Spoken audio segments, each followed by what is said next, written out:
5G बहू। सुमित्रा जी का बेटा था अमित और बहू का नाम था अमृता। सुमित्रा जी की बहू की बातें सुनकर ऐसा लगता था कि जैसे वो बहुत इंटेलिजेंट है, क्योंकि उससे कभी भी कोई भी सवाल पूछो फट से जवाब दे देती थी। अरे भाई, उसके जवाब से तो गूगल भी पीछे रह जाता था। और इसलिए कम से कम सुमित्रा जी के घर में तो किसी को भी गूगल की जरूरत ही नहीं पड़ती थी। जब भी घर में कोई बात चलती, कोई कुछ भी कहता, तो अमृता फट से कह देती, ये तो मेरे साथ भी हुआ था, मुझे इसके बारे में सब मालूम है। एक दिन सुमित्रा जी अमित और अपनी बहू अमृता के साथ अमित के बुआ जी, फूफा जी यानी कि मुकेश और उर्मिला जी के यहाँ पर मिलने के लिए गए। अरे बहुत अच्छा किया अमित बेटा, इतने दिनों के बाद आए हो तुम। हाँ सुमित्रा भाभी, कभी तो आ जाया करिए अपने बच्चों को लेकर। आपकी बहू के आने से तो हमारे घर में भी रौनक आ गई है। वो क्या है ना, अमित ऑफिस के काम में बहुत बिजी रहता है, इसलिए उसे तो वक्त ही नहीं मिल पाता। अच्छा, लगता है नौकरी काफी मुश्किल है अमित की। अरे नहीं फूफा जी, ऐसी कोई बात नहीं है। आप तो जानते हैं ना प्राइवेट जॉब में कितना काम होता है। अरे कोई समझे ना समझे, मुझे तो पता है प्राइवेट नौकरी में इतना काम करना पड़ता है कि इंसान की आफत आ जाती है। लेकिन बेटा, तुमने तो कभी जॉब की ही नहीं, तुम्हें कैसे पता? अरे जॉब नहीं की तो क्या हुआ मम्मी जी, सब जानती हूँ मैं। सबसे पहले ऑफिस में जाओ, वहां पर अपनी एंट्री डालो, उसके बाद दिन भर सिस्टम पर बैठकर काम करो। चारों तरफ कैमरे लगे होते हैं, आप अपनी नजर इधर की उधर नहीं कर सकते। उसके बाद दिन भर बॉस की चिक चिक सुनो, वो अलग से। यही सब होता है, मुझे ना सब पता है। अरे बहू रानी तो काफी इंटेलिजेंट है, हर बात की खबर है इसको। थोड़ी देर बाद, अब देखिए सुमित्रा भाभी, इतने दिनों के बाद आई हैं आप, खाना खाकर ही जाना, ऐसे तो मैं आपको जाने नहीं दूंगी। वैसे बुआ जी, खाने में क्या बनाया है? वो क्या है ना बेटा, आज तुम्हारी बुआ जी की तबीयत थोड़ी ठीक नहीं थी, इसलिए हमने सोचा कि जब तुम लोग यहाँ आ जाओगे तो बाहर से खाना मंगवा लेंगे और साथ में बैठकर खाएंगे। लेकिन बस प्रॉब्लम इतनी सी है कि मुझे बाहर से खाना ऑर्डर करना नहीं आता। सोचा जब अमित आएगा तो उसी को बोल दूंगी। अरे मुझे आता है ना, मैं कर देती हूँ ऑर्डर। बताइए क्या क्या मंगाना है आपको? इटालियन, कॉन्टिनेंटल, इंडियन, पंजाबी, सब पता है मुझे। क्या बात है बहू, क्या घर में भी खाना रोज बाहर से ऑर्डर करती हो? अरे नहीं बुआ जी, ऐसी कोई बात नहीं है, बस मुझे ना सब पता है। कोई बात नहीं अमृता, मैं अपने फोन से ऑर्डर कर देता हूँ। अरे क्या बात है, आजकल ऑनलाइन डिलीवरी पर कोई ऑफर नहीं चल रहा है, वरना काफी पैसे बच जाते। कैसी बात करते हैं अमित, मैं कह रही हूँ ना मुझे सब पता है। मुझे एक बहुत अच्छा ऑनलाइन डिलीवरी वाला मालूम है, जहाँ पर 50% ऑफ मिल जाएगा। और आज तो वैसे भी फ्राइडे है ना, फ्राइडे को तो उस पर 50-70% ऑफर मिलता ही मिलता है। अरे क्या बात है, इसके बारे में तो मुझे पता ही नहीं था।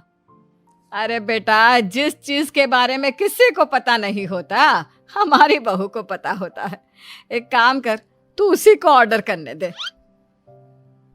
क्या बात है अमृता बेटा, तुम तो बहुत इंटेलिजेंट हो, सब कुछ जानती हो। कुछ दिनों के बाद सुमित्रा जी की कुछ सहेलियां उनसे मिलने के लिए आती हैं। अरे सुमित्रा बहन कैसी हो, बहू कैसी है तुम्हारी? अरे पूछिए मत, बहुत इंटेलिजेंट है मेरी बहू, सब कुछ जानती है। क्या बात है, बहू के आने के बाद तो औरतें दुखी हो जाती है, लेकिन तुम तो बहुत खुश लग रही हो। वो क्या है ना, मेरी बहू है ही इतनी अच्छी।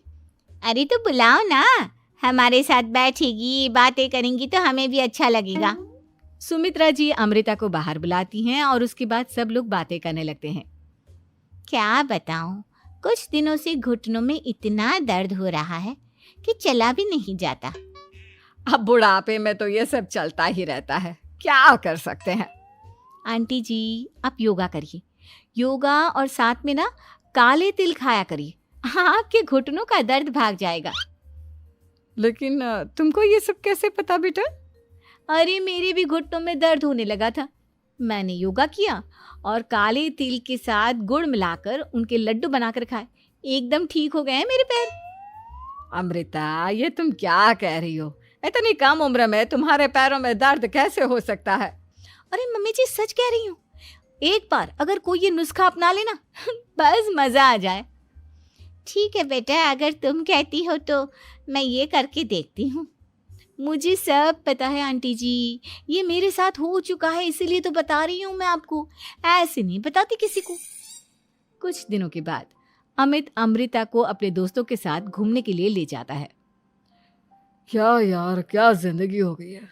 सारा दिन ऑफिस का काम करते रहो, अपनी हेल्थ पर तो ध्यान ही नहीं दे सकते। अरे क्यों नहीं दे सकते अपनी हेल्थ पर ध्यान? सब दे सकते हैं, इंसान चाहे तो कुछ भी कर सकता है। क्या बात है भाभी, आप इतनी श्योरिटी के साथ कैसे कह सकती हैं? अरे आजकल ना एक से एक एप्लीकेशन है मार्केट में, और जानते हैं उसमें कुछ एक्सरसाइज तो ऐसी बताते हैं जिन्हें आप अपने ऑफिस में बैठे बैठे, मेरा मतलब लैपटॉप पर काम करते करते भी कर सकते हैं। अमृता, ऐसी एक्सरसाइज के बारे में तो मुझे भी नहीं पता था, तुम्हें कैसे मालूम? अरे मुझे सब पता है, हर चीज की खबर रखती हूँ मैं, जानते हैं ना आप। लेकिन ऐसी कौन सी एप्लीकेशन है और ऐसी कौन सी एक्सरसाइज है भाभी? एक मिनट, मैं आपको अपने मोबाइल में दिखाती हूँ। अरे वाकई में भाभी तो सही कह रही हैं। देखो यार, इसमें कितनी अच्छी एक्सरसाइज दिखाई गई है। अपनी चेयर पर बैठे बैठे एक्सरसाइज भी कर लो, काम भी और हेल्थ भी। वाह भाभी वाह, मजा आ गया। लेकिन अमृता, तुम्हें इस बारे में कैसे पता? अब मेरे साथ जो चीज हो चुकी है उसके बारे में तो मुझे पता होगा ही ना अमित। मतलब तुम कब ऑफिस में काम करने गई जो तुमने ऑफिस करते करते एक्सरसाइज की? मैं जो किचन में काम करती हूँ अमित, घर के काम, वो किसी ऑफिस के काम से काम है क्या? बस मैं भी वो सब करते करते इनमें से कुछ एक्सरसाइज ट्राई कर लेती हूँ, इसीलिए मुझे सब पता है। सही है यार, तुम तो बहुत इंटेलिजेंट हो। कुछ दिनों के बाद ये क्या है? एक दोस्त ने मेरे साथ एक मजाक किया है, लेकिन समझ में ही नहीं आ रहा। अरे बेटा, तो अमृता से पूछ लेना, उसके पास कोई ना कोई जवाब जरूर होगा। ठीक कहती है मम्मी जी, मैं सब जानती हूँ। लेकिन अमृता, ये थोड़ा मुश्किल है, सोच लो। मेरे लिए कुछ भी मुश्किल नहीं, दुनिया की कोई भी पहेली हो मैं चुटकी में सॉल्व कर लेती हूँ। अच्छा ठीक है, देखो मेरे दोस्त ने मुझे एक खाली पेपर दिया है और कहा है कि इस पर उसने मेरे लिए कुछ मैसेज लिखा है। अब एक बात बताओ यार, खाली पेपर पर, आई मीन जिस पर कुछ भी नहीं लिखा हुआ, उसे मैं कैसे पढ़कर बताऊं? अरे बस इतनी सी बात, इसे तो मैं चुटकियों में सॉल्व कर दूंगी अमित। लेकिन कैसे बहू? इस पेपर पर तो वाकई में कुछ नहीं लिखा हुआ, एकदम खाली पेपर है, कैसे, क्या पढ़ोगी तुम? अमित, एक छोटा सा काम करो, जल्दी से एक मोमबत्ती लेकर आओ। अरे बहू, पेपर में आग लगाने का इरादा है क्या? नहीं मम्मी जी, इस पेपर पर अमित के दोस्त का लिखा हुआ मैसेज पढ़ने का इरादा है। अमित कैंडल लेकर आता है। अब ना बस इस पेपर को धीरे धीरे कैंडल के ऊपर घुमाते रहो, देखना 2 ही मिनट में मैसेज आपकी आंखों के सामने होगा। अच्छा ठीक है, मैं ऐसा करके देखता हूँ। 2 मिनट के बाद, अरे वाकई में इस पर तो अक्षर बनने लगे, लेकिन ये हुआ कैसे? और अमृता, तुम्हें कैसे पता? बहुत सिंपल है मम्मी जी, अमित के दोस्त ने नींबू के रस से मैसेज लिखकर उसे सुखा दिया। अब अगर मैसेज पढ़ना हो ना तो पेपर को आग के सामने ले जाओ और लेटर्स अपने आप उभर कर आ जाते हैं। वाह बहू, लेकिन तुम ये सब कैसे जानती हो? अरे मम्मी जी, जब मैं छोटी थी ना तो अपनी सहेलियों के साथ ऐसे ही गेम खेला करती थी। ये तो मेरे साथ कितनी बार हो चुका है, मुझे सब पता है। थैंक यू यार अमृता, तुम्हारी वजह से हमें कुछ भी सोचने की जरूरत ही नहीं पड़ती, तुम सब कुछ बता देती हो। कुछ दिनों के बाद सुमित्रा जी को अमृता के प्रेग्नेंट होने की खुशखबरी मिलती है और सुमित्रा जी अमृता को डॉक्टर के यहाँ लेकर जाती है। देखिए सुमित्रा जी, आपकी बहू की तबीयत बिल्कुल ठीक है, किसी भी तरह की चिंता करने की कोई जरूरत नहीं है, लेकिन हाँ, उनको आयरन वाली डाइट खाने की बहुत जरूरत है।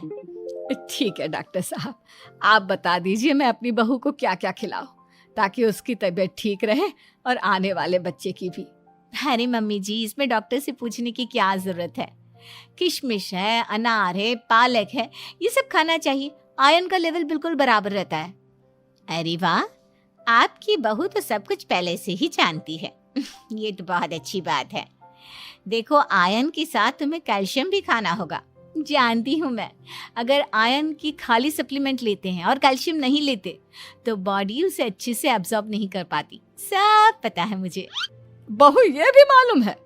हाँ मम्मी जी, आप तो जानती है ना, मुझे सब पता है।